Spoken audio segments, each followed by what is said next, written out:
Sylvia Scott, the founder of the Girls C.E.O. Connection, which is Girls Creating Enterprising Organization. And today I'm so happy to have Kate Whitfield, who actually we have been online for years, since probably years. I mean, at least I feel like at least a decade, maybe longer. Like we've never met. Finally, we meet. Which I wanted everybody to know too will be a podcast for the enterprising young females. And the video will be on YouTube as well as it shows on our Girls CEO Connection website. And then we connect it to all our social media. And on Instagram, it'll be little clips that are going on. So you will be able to find it all different places and tell your friends about it for sure, because you're going to learn so much from Kate, who actually started her business. Yeah. She started her business when she was 16 and she was living in Canada. It's an internationally recognized organization.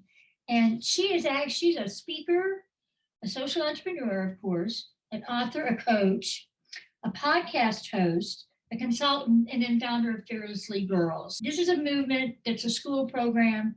She has something like 200 chapters in 7 countries, 15 summit tours. She's had 100,000 students involved, trained over 12,000 student leaders, and she had the biggest anti-bullying assembly in the world, where they had 17,000 girls across North America. Prime Minister of Canada looks on her very highly. That's where she started her business and where she was raised. She has been involved with the youth and education related issues in Canada. She's an exemplary Canadian by Facebook Canada. And she has been featured in Forbes, The New Yorker, and Vogue for her empowerment of young women. So now, Kate, what inquiring minds want to know? Let me have it. Thank you for that introduction, by the way. It sounds kind of cool when you hear it all read back. We know you were 16 when this first started, but when did you first start thinking about doing it? Because, people will sit and think about it, but when did you first start thinking about doing it to where then when you were 16, you actually started it? And really what motivated you to do this? Well, I mean, as far as starting my own business, there was never really another option for me. I always felt that that's the path I would take. My dad was and is an entrepreneur, so I grew up around that. That was the only thing I ever saw was my dad creating a business, something from nothing and doing what he wanted to do. And so for me, I kind of knew at a very young age that I wasn't really meant to work for anyone, and that I really just had this like burning desire to blaze my own trail. And I didn't know necessarily what that looked like. I just knew I wanted to do something. As a teenager, growing up, I would see how girls treated each other and just the unkindness and the bullying. And like, it was already so hard just growing up with self-esteem issues and the pressures and expectations to look a certain way and act a certain way and be a certain way. And like the last thing we needed was to be unkind to each other. And so what I did was I remember having like a total meltdown one day, like a total meltdown. It was just, kind of got to like a breaking point. And I went home and I was, really struggling to like figure out what to do about this problem. And I tried to find an organization to come into my school at that time and address it. And I couldn't find anything that was like young and fresh and like that appealed to me or that I thought would appeal to my friends. And went complaining to my dad, and my dad was like, well, why don't you do something about it? Why don't you be the one to do it? At the time, I was so shy. Like I did not have good self-esteem. The thought of speaking in front of anyone terrified me. Like I didn't even want to speak in class, like I was absolutely terrified. So it just seemed like a giant, not even a step out of my comfort zone. It was like the biggest leap imaginable out of my comfort zone. But it was something that I couldn't stop thinking about. Like something needed to be done for young women. And that was when I started kind of thinking about the whole thing and the whole journey. I remember incorporating the company. I didn't know what I wanted to call it, so I just called it the Kate Whitfield Corporation. And because I was so young, I couldn't like actually incorporate on my own. So my dad had to come on, I think, as the director, had this corporation. And that's where it all started in, eighth to ninth grade. And, here we are. I don't even know how many years later. What I think is great, though, is that your dad got right behind you. First of all, you had an entrepreneur as a role model. But Yeah. second of all, your dad got right behind you because I know in many cases where girls that I talk to, they've started a business and it's great. It's not until they've really gotten into the business that Mhm. their parents realize they're serious about it and Yeah, will step in and lend a hand, either doing the marketing, the accounting, the legal part, totally. anything, because first of all, if they start when they're in middle school, they can't have a checking account. So their Yeah. parents have to get involved. I was really lucky to have my dad be so supportive. And I mean, we kind of still joke about it now, but he almost got too involved to the point of like when I moved to California, he wanted to move with me. And I had to very lovingly tell him that, I love you, Dad. I appreciate you and your support more than anything, but like I have to do this more than anything. I think in his defense, he just wanted to be in California golfing, but he he did understand very quickly that when him and I have such a wonderful relationship, but working together was very difficult because we both wanted to do it our way. And I really wanted to start at the bottom and just like figure it out for myself and learn and make those mistakes and kind of find my own path. Like I saw what he did. He came to Canada from Scotland when he was very young and he built this company from nothing. And I wanted that story for myself too, as starting something from nothing and building it like my way. And, I was stubborn, I guess, looking back. And I, credit some of the success, a lot of the success actually, to just being so stubborn, even in those years that were so difficult to make ends meet and to kind of blaze this trail in an industry that hadn't really, really started yet. So his support was, wonderful. I was so grateful to have that. But I did have to very lovingly tell him, like, this is my journey, Dad. I got to figure this out. I was going to ask you now, you were in Canada when it first started, when you first started it. Yeah. And do you see, and then you moved to Santa Barbara, which is a beautiful place to live, one of the nicest places weather-wise. But what I want to know is, now you were in Canada and in the United States. So how do you see starting a business in Canada compared to the United States? Because in the United States, it's not one rule, it's every state, every city has their own rules. I know that. But what about Canada? How was it starting there? I'm so grateful to have started it there. The company is still the company is still based in Canada. And, we do a lot of work in the US, as well. I mean, more so pre-COVID, things have changed a little bit since since all that, as Right. far as in events go, everything's kind of shifted online now. Um, but starting in Canada, I found, it was a wonderful place to start a business and to grow a business and to continue to have a business based there. It is very simple, much more simple, I think, than some of the hoops you have to jump through here. Like I have a certification program now, and all my facilitators are figuring out how to start their own businesses in their own states. And sometimes just like their own county has different rules, and they're reaching out to me. And I'm like, well, that's one thing I can tell you how to run a girls empowerment business. I can tell you how to run a summit and get booked. I can't tell you how to navigate your specific tax laws and incorporation rules and regulations. I mean, it does get kind of nitty gritty. So my experience starting it in Canada was really wonderful. You're doing business in both the United States and Canada, but you Mm-hmm. also have international. Mm-hmm. And do you have international facilitators? Right now, all our facilitators are in Canada and the US. So no facilitators overseas anywhere yet, but I'm sure that's going to be a whole new challenge when that happens that I'll have to figure out. But bring it on. That's a good problem to have if there's facilitators signing up in different countries. That would be wonderful. Well, it is. Now you started a nonprofit. Yeah, in 2017. Okay, so that was in the United States. Now, when did you move to the United States? So I have quite a sordid travel history of living all over the place. I was recently just living in Hong Kong for not the past 2 years. I've been back in North America for the last year, but prior to that, for 2 years, I was living in Hong Kong as well and commuting to North America for work, which was wild.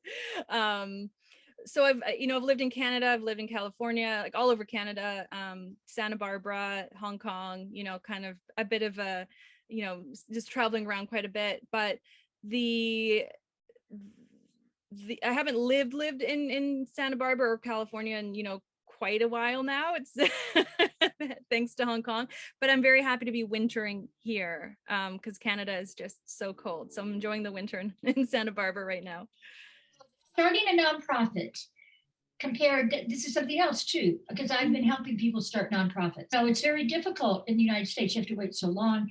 Compared to that to Canada, what do you think? How do you see that? I don't know. For us, it was actually, quite a quick process of incorporation where we incorporated it. Here's Cosmo. This is That's okay. I have this dog down here, sitting here next to me. I guess he's bored of whatever I had to say. Off he goes. um, it was, a fairly seamless, process to get approved. I think it was because we also had a really great team. And this was for a project that I did with Madison Keys, the tennis player. And we launched this together in the Quad Cities, which is her hometown. And so there was already a great team of people that she had in place that helped us with that process. So for the first time in, my career, I was like fairly hands off with that part of it. Like I was more responsible for the vision of it and the direction of it and, actually putting these events on and, things like that. So in my experience was that it was very simple. That might just be because I wasn't very involved in the day-to-day of it. But I remember the day we got approved and it was a, wonderful, exciting feeling. So it was great. It was great to have experience in that world as well as in a for-profit world. The majority of my experience is in running a for-profit corporation, but seeing how powerful it can be to incorporate as a nonprofit, the reach you can have, the, various ways of getting, funding and community support. That was one thing that warmed my heart. Like I just couldn't believe that this community of people came together, supported Fearlessly Girls, supported the vision that, that I had to bring these programs to the United States and to host, like when I pitched the idea to the team of hosting the world's biggest anti-bullying assembly, it was just like, everyone was like, yeah, okay, that sounds great. Let's make it happen. So it was really wonderful to have the, support of the community, the funding, as well through the nonprofit to be able to do that. And we were able to reach 17,600 girls through that program alone. So that was really, really cool. What did you do? Just exactly. So somebody's watching you and they're thinking, wow, I want to do something similar. What did you do to get that rally going or to get that many people involved? How did that you? many people involved? That was a great question. Looking back now, I think sometimes a lot of the success, I feel like I don't really know what I'm getting into ahead of time. I'm just like, I have this idea and then I take action on it right away. And then afterwards, I kind of stop and look back and I'm like, wow, like we really were able to pull that off. But this was, one of the first times I'd really worked with a team of other people. And you can go so much further and so much faster when you have a team of people around you and that support system. And up until that point with Fearlessly Girl, it had been just me. Like I remember the very first meeting I had with Madison Keys and her team, and we're in this boardroom in Sarasota, Florida at the IMG Academy, and it was just wild and amazing. And I walk into this boardroom and it's her whole team of people, and I walk in very aware that it's one person, and they're like, where's the rest of your team? And I was like, oh no. Like I figured the meeting's over before it started because I did all of it. I did the social media, the marketing, the branding, the you name it, it was all me. And I just remember that feeling of like, oh wow, there's a difference here with having a team versus doing it individually.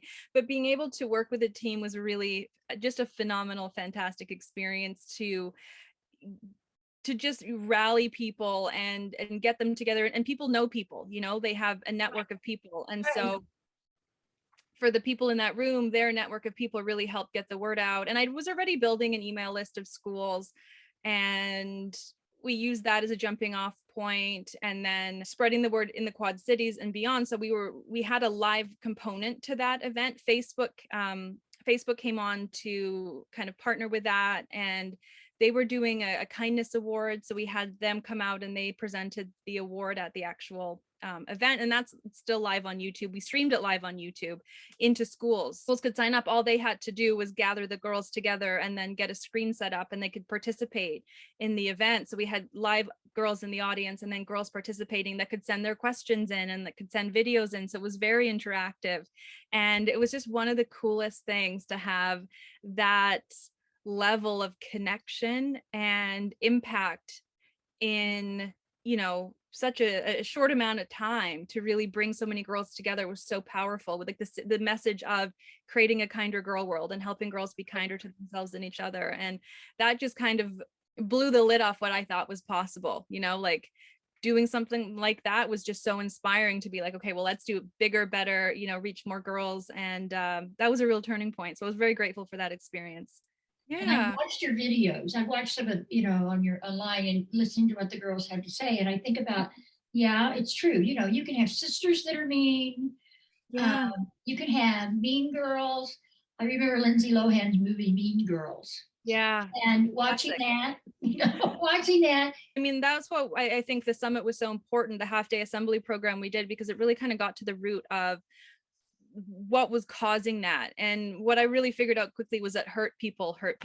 These girls were hurting and suffering. And not that that gives anyone the right to tear down another human being and to, behave in that manner, because that can just have lifelong effects for girls. Like, it's never a pass, but if we can help the girls that are really hurting and that are hurting others and empower them, as well as the girls that have been the victim of it as well. I mean, a lot of healing can occur, and the summit was designed to create that safe space in order for that healing to occur. Because so often as young women, I think we think we're the only ones going through something. What that program was designed to do was to very quickly show all the girls that they're all going through something, that they're all in this together, and that we need each other and we need to do better for each other and for ourselves.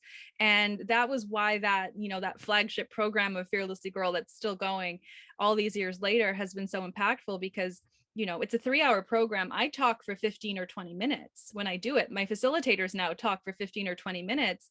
The rest of it is the girls working together and working with peer leaders and having those conversations that they need to have. And the healing effects of that are so, so powerful. And, I would go back year after year and work with other girls, and you'd see the culture of the school change. It's not impossible to create this kind of change in a school community. It just takes work, and it takes, bringing in programs like this and creating that safe space for the girls to have the opportunity to have those conversations. So it's been quite a journey with all that. It's been, incredible to be a part of it. But being able to address some of these issues at a younger age was, it was such a feeling of hope that maybe, you could save some of that trauma and save some of, those experiences of encountering the mean girls, and also helping the mean girl, really understand the impact of their words and their actions. And it was always a judgment-free zone as well, because we've all done or said stuff in a moment of, pain or frustration or anger. Yeah, all of those things. And so it was never about, punishing the girls or making them feel terrible. It's like, own up to it, apologize for it and do better next time. That's all any of us can do. I'm just so grateful for to witness that and to see what's possible. Like, it doesn't have to be so hard for girls. It does not have to be so toxic to go to school. Like, there's ways that we can work in schools or communities or even individually with girls to help empower them in that way.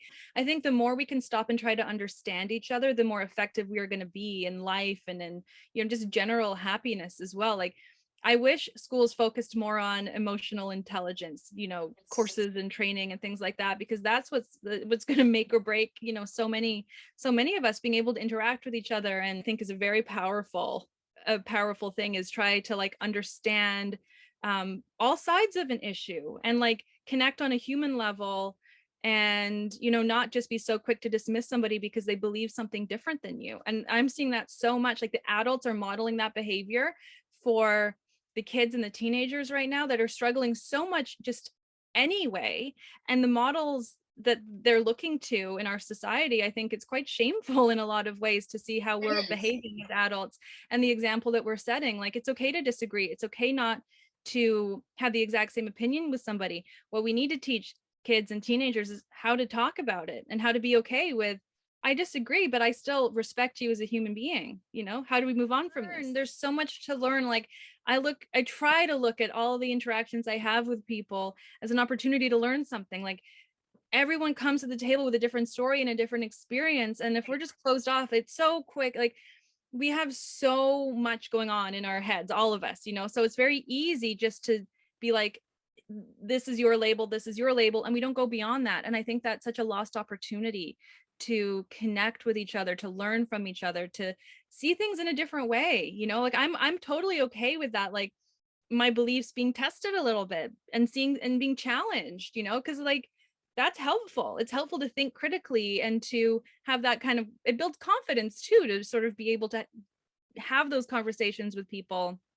And I think it's so difficult for, teenagers right now, kids right now, because they're just not seeing it modeled in a way that's going to be beneficial. And then we wonder why kids more than ever are, they're more anxious than we've ever seen in history, and they're struggling in so many ways. And it's, I think we can all do better to model a better way of interacting and being. I agree totally. And what I want to find out is, before we close, is during the pandemic, how did you have to pivot? I mean, here you are, a young entrepreneur. How did you, and you're not in business school. Yeah. And part of the time your father wasn't around. Sounds like you're in Hong Kong. Yeah. Yeah. And, what exactly, what did you have to do to pivot, to just keep Well, going? yeah, I mean, it was extremely challenging. It was I just come off my best 2 or 3 years with the company ever. The impact, the work that was being done globally with Fearlessly Girl, it was so exciting. And then all of a sudden, and in Hong Kong, the pandemic started a little earlier, so it was January. And I remember my partner, my boyfriend, he was at work and he was like, "We need masks," and I'm like, "What?" Without having any idea what it would turn into. But so I didn't really have any clue what was happening. And then when it really hit in the US, I just come back, actually back to Hong Kong from a trip to the US, getting off the plane in Hong Kong and just seeing the hazmat suits and all like it felt very like jarring. And then it was shortly after that it really hit the US. And that's when I saw all the sales, everything go, to zero, like overnight. It just, everything stopped. And for so many reasons that was challenging. But for the big one, I realized so much of my identity was wrapped up in Fearlessly Girl. I did not know who I was without that. And then when everything went to zero and schools weren't signing up and everything was paused, it just, for all intents and purposes, felt like, well, this no longer exists anymore. So I gave myself a week, 1 week, where I told my boyfriend this. I'm like, I'm giving myself a week. I'm going to be sad, grumpy. I'm going to sleep in. I'm going to like mourn this. Like I truly mourned the version of Fearlessly Girl that existed pre-pandemic. But we're big believers in finding the opportunity in any obstacle. Like I have a little coin here he sent me that's, the obstacle is the way. And so what I did was I zoomed out and I'm like, okay, what is the opportunity here? And the opportunity was to finally put together the certification program that people had been asking me to do for years, but I had no time. So I was able to put that together, launch that, get that off the ground, and then take all of my programs that were in person that I would have to fly to a town, show up at the school and do. I found a way to put all of that online. So schools now can get the entire summit experience without me or anyone having to go and, do it. So it's way cheaper for the school. And I was able to do that with all the programs. So now everything's completely online. Schools can go, there's beautiful portals of, all their information. So I was able to create that. And what that has allowed me to do is now really pour everything into these new facilitators who are starting their own girls empowerment businesses, who are going out and they're going to be able to reach even more girls than I ever could on my own. And I know that feeling of what it feels like to run a summit, and that the journey those girls go on and the healing and the love that you see in that room. And now to be able to, train and empower women all over North America to do this training and to go out into their communities and have that impact is so exciting to me. What ended up being, probably one of the more difficult times of my life, something really beautiful has come from it. And I believe because of that, the impact of Fearlessly Girl is only going to skyrocket because of just how automated everything is, how accessible everything is, from price points now, because to have me fly from Hong Kong to your school in New York City, that was an expense. And now they can just go online and get the whole kit and run it themselves with peer leaders. And so I'm just so excited as schools kind of get back to normal to really see the impact grow. But yeah, to answer your question, it was quite a pivot and very challenging, but such a great opportunity. I think as entrepreneurs, we can get comfortable, and I got comfortable. I could do a summit in my sleep. I'm, grateful for that, to have mastered something like that. Like it was years and years and years of doing it. What happened during the pivot was that it kind of forced me to get uncomfortable again. It forced me to innovate again. It forced me to see another way to do things and to grow. And I think that's, the journey we're all on is becoming that next best version of ourselves. And for me, this was like a much needed up level. And it was painful and challenging, as they always are. But now being on this side of it, I'm just so grateful for that experience, and to now be in a position to impact even more people, and now to be able to train and empower other, women entrepreneurs too. And I've got actually a call today with a high school girl who wants to become a facilitator when she graduates. So to be able to now help young female entrepreneurs start their businesses doing what I did all those years ago is like such a cool full circle moment. So I'm really excited to see how that goes today. What advice, as we close this out, what Okay. advice would you give a young woman in high school who wants to start a business? What would you tell her, no matter what kind of business it is? Would you tell her to wait? Would you tell her to go ahead? Should she get her parents behind her?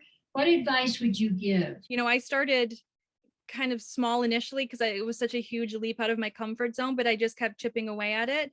And everyone's got a different story, but it's not to wait. It's not to get other people's approval or other people's buy-in.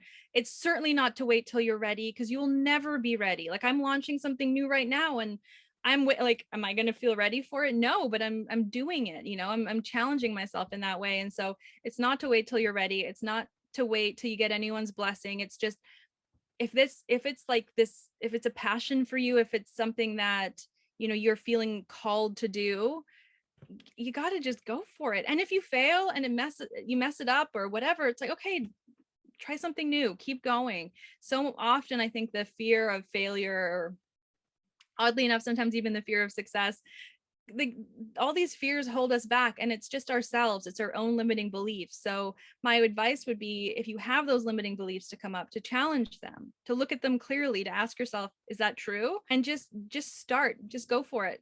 You'll never be ready. You'll never feel ready. You'll never have all the support you need or want or anything. Just do it. And everything, for me, everything fell into place eventually. But I had to believe in it enough to kind of power through those early years. And, now pure stubbornness and passion, and here we are. Well, thank you so much, Kate. I really appreciate it. Yeah. And thank you, Sylvia, honestly, for just all that you do for young women entrepreneurs. I mean, I've just been watching everything you do for so long, and it's been such a joy to be in your orbit, and I'm just so grateful we were finally able to connect. What took us so long? That's what I wondered too. What took so long? Okay, yeah, my book is supposed to come out in March sometime, so wow, I all that soft skills. Wonderful. Well, congratulations on that. That's massive. I can't wait to get a copy. That's wonderful. You'll get one. Okay, thanks so much, Kate. Thank you, Sylvia. We'll talk soon.